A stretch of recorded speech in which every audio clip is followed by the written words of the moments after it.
Well, now that the weather is warming up, you're sure to see more and more bikes out and about. Many of those cyclists are kids, so right now is a perfect time to refresh some basic bike basics. Jana Shortle has been working on the story today, and she's out in the backyard. Jana?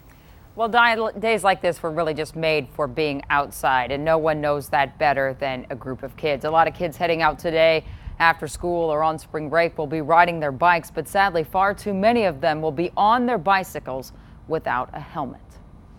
It was a sunny day just like this one. John Halloran was 10 years old. Riding my bike down the hill, I can see my brother still. I can still picture my brother. He was riding without a helmet when he crossed a busy intersection, only to be met by a truck that hit him going at least 40 miles an hour. The car hit him right dead center of the truck. John flew about 90 feet.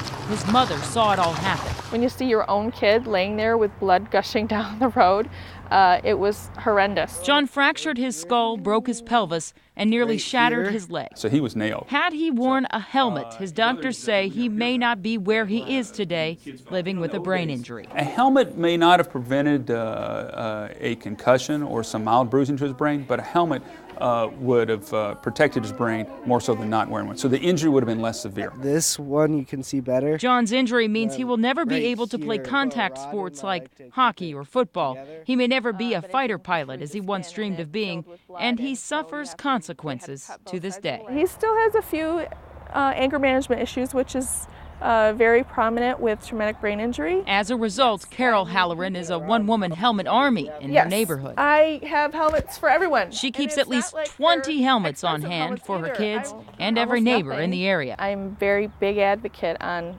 helmets now. And as is John, now 13 years old, and a steadfast believer in his mother's golden rule. My mom has this rule saying if you go past the driveway, you must wear a helmet.